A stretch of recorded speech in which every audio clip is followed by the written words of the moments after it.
السلام علیکم. ہمارا آج ہے رکوع نمبر 8 سورۃ انفال میں. اس رکوع میں اللہ تعالیٰ نے ہمیں جہاد کی تیاری کے بارے میں بتایا کہ آپ نے کس طرح جہاد کی تیاری کرنی ہے. جہاد کی تیاری جیسے آج کل کے جدید دور میں ہم کیسے کرتے ہیں. اچھا، جہاد کی تیاری کیسے کرتے ہیں. نبی صلی اللہ علیہ وسلم کو اللہ تعالیٰ نے کیا حکم دیا، اس چیپٹر میں یہ بتایا گیا ہے. نبی صلی اللہ علیہ وسلم کے دور میں گھوڑوں کا بہت زیادہ استعمال ہوتا تھا، تو اس لیے اللہ تعالیٰ نے اس وقت کی آیت کے مطابق جو آیت نازل اس میں بتایا کہ گھوڑوں کو تیار رکھو تاکہ دشمن کے مقابلے میں مستعد کا مطلب ہے تیار رکھو، ہوشیار رہو، دشمن کے بارے میں باخبر رہو، اور اس طرح اپنی فوجی تیاری کرو. اس طرح آپ کی فوجی تیاری ہے کہ دشمن آپ کی تیاری کو دیکھ کر ہیبت زدہ ہو جائے، یعنی خوف زدہ ہو جائے. اور اس سے کیا ہوگا کہ وہ والے دشمن جن کو تم جانتے ہو اور وہ والے دشمن جن کو تم نہیں جانتے، دونوں پہ آپ کی ہیبت بیٹھی رہے گی.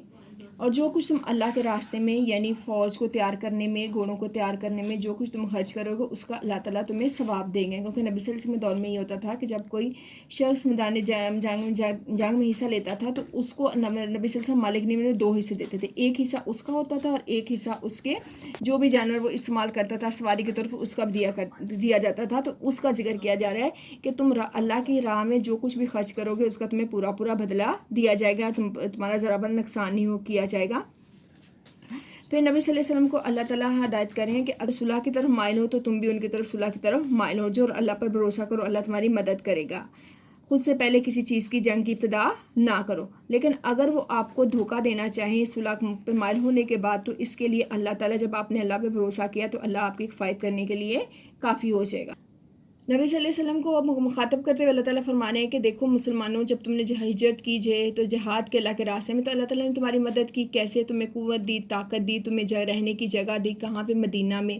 کیونکہ مکے والے مکے سے نکلے، اللہ کے لیے ہجرت کی، تو اللہ تعالیٰ نے مدینہ میں جگہ دی. پھر اس کے بعد اللہ تعالیٰ نے مہاجر انصار کے دلوں میں الفت پیدا کر دی، ان کو بھائی بنا دے. تو اس چیز کا ذکر کیا جا رہا ہے کہ اللہ تعالیٰ نے تمہارے اور انصار کے دلوں میں الفت پیدا کر دی اور بھائی بنا دی. حالانکہ تم ایک دوسرے کے رشتہ دار نہیں تھے، نہ تمہاری جان تھی نہ پہچان تھی، لیکن اللہ کے دین کی وجہ سے اللہ تعالیٰ نے آپس میں محبت پیدا کر دی. نبی صلی اللہ علیہ وسلم سے اللہ تعالیٰ مخاطب ہو کے کہنے ہیں کہ اے نبی صلی اللہ علیہ وسلم، اللہ پہ بھروسہ رکھو. آپ کو اور وہ مومن جو ایمان لیں گے ان سب کے لیے اللہ تعالیٰ کافی ہے اور آپ کو کفار سے ڈرنے کی ضرورت نہیں ہے. التمارین میں وہ الفاظ جن کے الفاظ معنی ہیں اپنی تیار کرنے ہوتے ہیں. التمارین میں پہلا لفظ ہے اعدو. اعدو کا مطلب ہے تیار کرو، حکم دیا جا رہا ہے، یعنی اعدو تیار کرو. لا یوجزون، وہ تھکا نہیں سکتے، ہرا نہیں سکتے، وہ عاجز نہیں کر سکتے. جانا ہوں، وہ مائل ہوں. للسلامی، صلح کے لیے. حسبک اللہ، کافی ہے آپ کو اللہ. یوفا، وہ پورا کیا جائے گا. ایادہ، اس نے تائید کی. تائید کا مطلب کیا تھا؟ اس نے مدد کی. مشقی سوالات میں پہلا سوال ہے سورۃ انفال کی آیات میں جہاد کی تیاری کے بارے میں اللہ تعالیٰ نے کیا حکم دیے ہیں. جہاد کی تیاری کے بارے میں اللہ تعالیٰ کا حکم ہے. سورۃ انفال کی آیت میں جہاد کی تیاری کے بارے میں اللہ تعالیٰ نے درجہ ذیل حکم نازل فرمایا ہے. جہاں تک تمہارا بس چلے فوج کی تیاری سے زیادہ طاقت اور تیار بندے رہنے والے گھوڑے ان کے مقابلے کے لیے تیار رکھو، تاکہ اس کے ذریعے سے اللہ کے اور اپنے دشمنوں کو اور ان دوسرے دشمنوں کو جن کو تم نہیں جانتے خدا کا خوف زدہ کر سکو، جنہیں تم نہیں جانتے مگر اللہ تعالیٰ ان کو جانتا ہے. اس ایکسرسائز میں ایک ہی مشقی سوالات ہے، باقی زائد سوالات ہوں گے. آگے آیت کا ترجمہ ہے وَأَعِدُّوا لَهُم مَّا اسْتَطَعْتُم مِّن قُوَّةٍ مِّن رِّبَاطِ الْخَيْلِ تُرْهِبُونَ بِهِ عَدُوَّ اللَّهِ وَعَدُوَّكُمْ وَآخَرِينَ مِن دُونِهِمْ لَا تَعْلَمُونَهُمْ اللَّهُ يَعْلَمُهُمْ. اور جہاں تک ہو سکے ان کافروں کے مقابلے کی طاقت فراہم کر لو. پلے ہوئے گھوڑوں کو بھی تیار رکھو اور اس کے ذریعے تم روب جمائے رکھو اللہ کے دشمن اور اپنے دشمن پر اور دوسرے بھی جن کو تم نہیں جانتے. دوسری آیت ہے والذی ایدک بنصرہ بالمؤمنین وألف بین قلوبہم لو انفقت ما فی الارض جمیعا ما الفت بین قلوبہم ولکن اللہ الف بینہم. اللہ وہی ہے جس نے اپنی مدد اور مومنوں کے ذریعے تم کو قوت آئی اور مومنوں کے دلوں کو باہم جوڑ دیا. اگر زمین کی تمام چیزیں تم خرچ کر ڈالتے تب بھی ان کے دلوں کو نہیں جوڑ سکتے مگر اللہ نے الفت پیدا کر دی. تیسری آیت ہے یا ایھا النبی حسبک اللہ ومن اتبعک من المؤمنین. اے نبی صلی اللہ علیہ وسلم، خدا آپ صلی اللہ علیہ وسلم کے پیروکاروں کو مومنوں کے لیے اور مومنوں کے لیے کافی ہے.